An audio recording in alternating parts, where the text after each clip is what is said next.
Okay guys, I just got the call.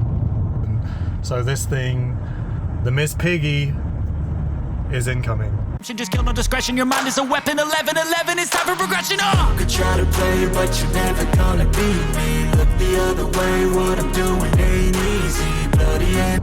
I'm so excited. I really wasn't expecting it. You know, everyone speculated about how many of these they're gonna make. Look, I just love the watch. Ever since I saw it the first time, I really wanted that watch. But when I found out it was going to be so limited, I realized there's just no hope, there's no reason. And, today I was celebrating something. I celebrated signing on for a new job, resigning the company I've been working for 10 years. It's a good timing. You know, this is what watches are about, guys. Celebrations. Okay, this is where the magic happens, guys. We got the goods. Right, here we are, Caesar's Palace. I am very excited. Very excited. When I got the call, I was a little speechless, actually. I'm just like, 20 minutes.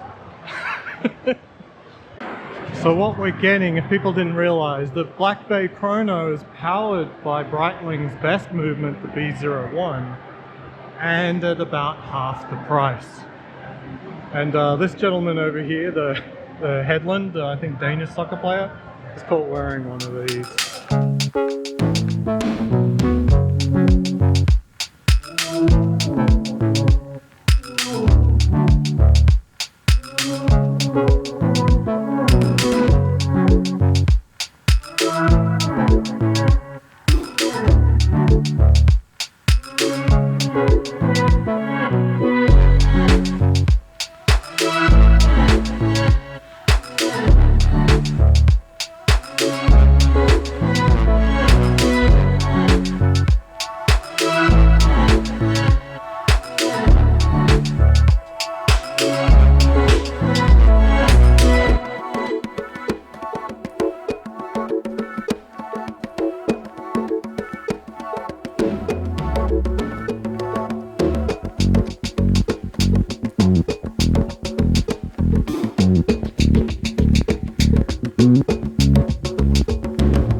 Okay, so I just went in there to give a quick thank you to the team at Tudor as well.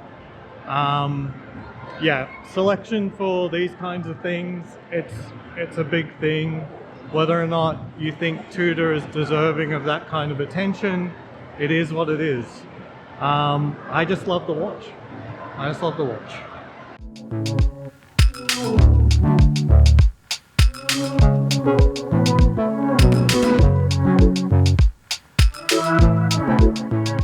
So just a quick word before I go out. So I didn't really think I was ever going to get one of these. Production is what it is, what it happens to be, we'll see. But honestly, I thank everyone over there at Booker. Yeah, I do. I feel very fortunate to have gotten one. I expressed interest like day one. I really thought it was going to be like, you know, a bomb. You know, it's just like, it's a pink watch. I just thought it was just going to be a bomb, and I genuinely liked it. Lo and behold, you know, it sort of describe it as like Patek Tiffany dial type moment where, you know, it's got a hype train, but you know, I was there before the hype train. But yeah, it is what it is. I'm just so happy to have gotten it. It's really the perfect piece for my collection, in addition to Platinum Daytona. But it really, I mean, I've got way too many serious watches. There was room for another Chrono for sure, or two. So I was just over the moon. I was really speechless. Like when these first came out, I sort of like panicked a little bit. There was a little bit of miscommunication. I said, look, don't give it to me if it comes. I don't need that kind of heat. And you know, they ultimately they assured me like, don't stress about what we offer you. Okay, just if you like it, you like it. Okay. It's like, yeah, I also like that watch. So okay, let's go celebrate. What do you think? Cool. Oh yeah? Boy. That's right, you did say cool already. So that day, that evening, I had always planned this big dinner out with all of my friends, shouting them, comping them a dinner because I'm celebrating resigning from my place of work after 10.5 years, taking on a new opportunity. So new job always calls for a steak dinner celebration, and coinciding with having a new watch as well. I mean, that's really perfect. Obviously it wasn't planned. You can never plan for such things, unfortunately, but you know, sometimes life happens your way. And Delmonico, I'd give about a 4 out of 5. Dad? Is this one good? No. No? No, I don't have anything. Oh. Are these poachers? So work the next day, and we go out for lunch with my wife at this new place called Palette Dim Sum.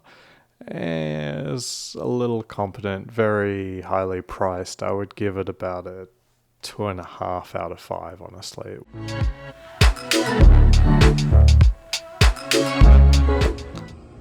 Alright, so let's take a closer look at this thing. So the main differences obviously between the regular Black Bay Chrono and this Pinky is this one's much harder to get. Costs an extra $125, got a beautiful pink dial depending on your taste. I could use something more fun. I've already got a Panda dial Daytona, and it has the 5-link bracelet. Now this is pretty unique from the perspective that, you know, Rolex doesn't make a Jubilee bracelet with a end link wider than 20 millimeters. So there's a 22 millimeter space between these lugs. So this is a pretty chunky 5-link.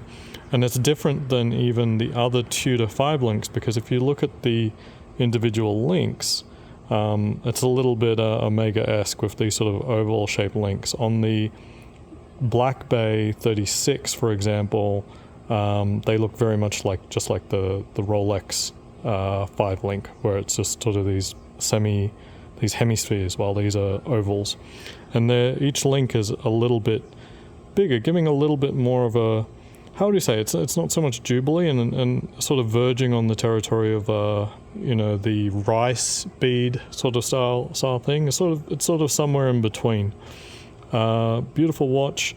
Let me just zoom out just quickly, makes it a little easier. So they do have the pushers on these you know, these screw down pushers, and they do take quite a lot of unwinding. I would say this is perhaps the threads are longer than even the Daytona threads. I think it takes about twice as much, and I think it's because the pushers are twice as big, but the threads aren't as how would we say, as tall, I guess, like the number of turns per inch. So yeah, clicks. Now it provides a very solid snap.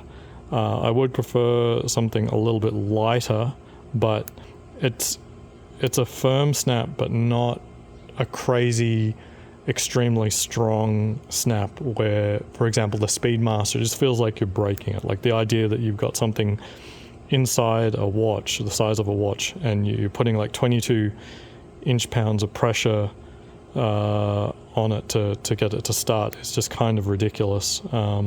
While this feels closer to, just try to reset while it's running. This is closer to a, let's see, I'd say it's about like 8 or 9 inch-pounds, something like that. And then the continue and, you know, stop and resume is probably closer to about 4. But the initial and resets about, go back. Resets about 4 or 5. Initial is, I'd say that's about 12 or 13 actually. Like I'm just comparing it to like if you're pulling a trigger on a gun, it's quite a lot of pressure. Yeah, quite a lot of pressure. Not quite as much as a Speedmaster, and about twice as much as a Daytona. So let me just reset that. And what I do like about the chrono hand on this is that it's quite slim and not very distracting. It does have that nice little red tip on there. And for me, that means I do like leaving the zero hand, the chrono hand at 0, while on the Speedmaster and the Daytona, I prefer to have the chrono hand at, say, somewhere between 1 and 2, sort of somewhere between the subdials. The other thing to note, the sub-registers on this are the timing seconds, the seconds hand, and minutes. So on the minutes, you've only got 45, and there's no hours. So this isn't the most functional chronograph, but personally, I've sort of kind of given up on chronographs being, you know, a really ideal stopwatch. That is up to you. I find the date window very tasteful. No cyclops, so it's not very distracting. It's not at some weird position like on some watches where it's like between 4 and 5 or something like that. Very tasteful. It would be nicer if you did get another register in here, just from the perspective of getting the hour register. Or maybe even like on the Speedmaster 57, where they actually have 2 hands on say a 60-minute register, so that can also double as being a minutely and a hourly register. I think that's what happens on the Speedmaster 57. It is a thicker watch, a bigger watch overall. It's probably a little too big for me, but one of the things that really helps is, number one, the bracelet is phenomenal. Much better than, say, a Speedmaster bracelet, which just feels cheap. So I have a sticker on this one. Just like all Tudors, you have ceramic, spring-loaded ceramic ball bearings for the clasps, so that's how they connect. Compared to a Rolex, the Rolex would be steel, and I believe that ceramic has less friction than steel, so over time I think this will actually be better. Ceramic will scratch the steel, but it's still less friction than steel on steel. The other aspect is we have T-Fit here, and this is very, very good. Provides on-the-fly adjustment very easily. T-Fit is just a superb technology. I think, whether you think the machining is as pretty as, say, Rolex, the functionality, I think, is actually superior. Not relying on snapping things in, snapping things out. So, yeah, that's a quick rundown of the that's a quick rundown of the Black Bay Chrono in pink. Okay, so it's been 48 hours with the Pinky. I just put it away in the bank. It's a Friday here, 110 degrees. The cicadas are out. Sorry for any of the noise or my ankle clicking as I walk around. But yeah, amazing pickup. As I said, I've wanted that watch since the very moment that it was announced. I saw it, I'm like, that's exactly the kind of thing I need in my collection right now. Something a little bit more lighthearted, a little bit more fun to break up, all of the very, EDC, gotta get everything, do everything, go anywhere watches, right? So it's a beautiful watch for, a little bit of fun, especially in the summertime. It's just a beautiful watch. And the pickup was just serendipitous. I'd been trying to actually buy the Panda Chrono a few months back, like about 3 months back, and they didn't have it. So I ended up getting my wife a Black Bay 36. It was between that and a Santos, and it just basically, it worked out that I still was in a position where I wanted that watch. I could use that watch in my collection. And thank you to the team over there at Caesars Tudor. Shout out to Abigail.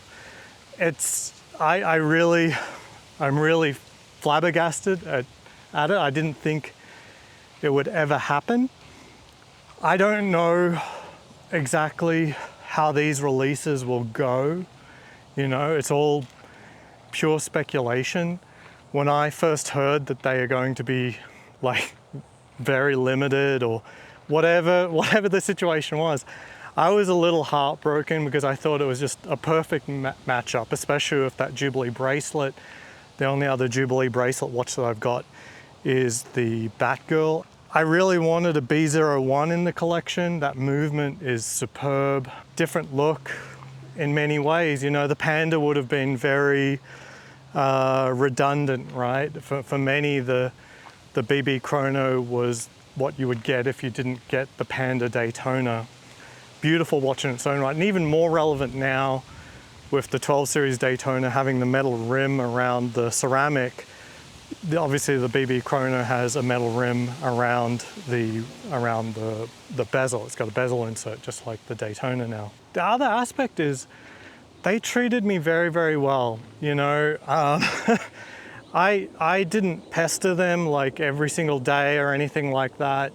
I expressed my genuine interest in the piece, and you know, there were some, you know, communication isn't always perfect, and it wasn't on this one. On my part, my understanding of where I was, you know, in the grand scheme of things, I'm trying to get the Platinum Daytona.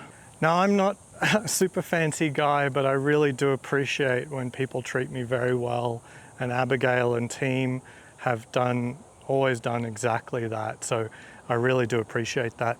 In terms of the buying experience, superb.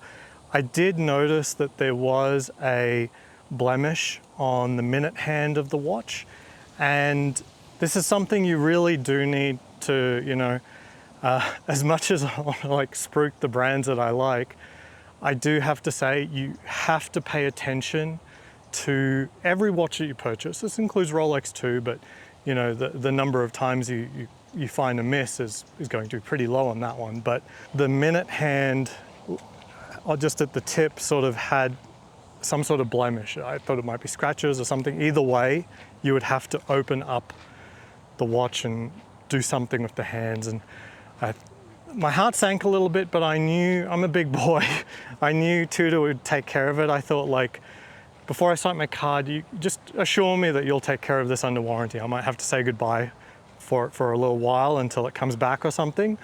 But Abigail took it around the back and they fixed it right on the spot. Just absolutely amazing. Apparently it was just a smudge.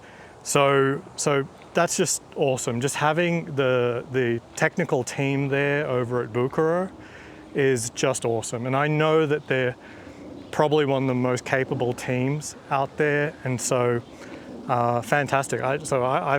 There's absolutely no qualms with the watch, but I am glad that I spotted it, and I'm very, very glad that they addressed it. So just amazing, you know? I mean, that's ultimately the real test of a lot of things. It's not about like, oh, everything always goes perfectly. It's really about how do you address things when things aren't quite right. And look, the standards for luxury are very, very high, right? The standards for luxury are very, very high. When you're paying lots and lots of money, and look, it's a Tudor, that's lots and lots of money, you should get exactly what you want every time. And I gotta say, that's what I've gotten from them every single time. So that's a wrap. The pink is now in the bank. This weekend I'm going camping. My camping watch is the Hulk. So if you want to talk watches, got questions, all that sort of stuff, Discord link down below. You can come online, chat with me and other like-minded collectors. So until next time, probably see a video on the Hulk. See you around.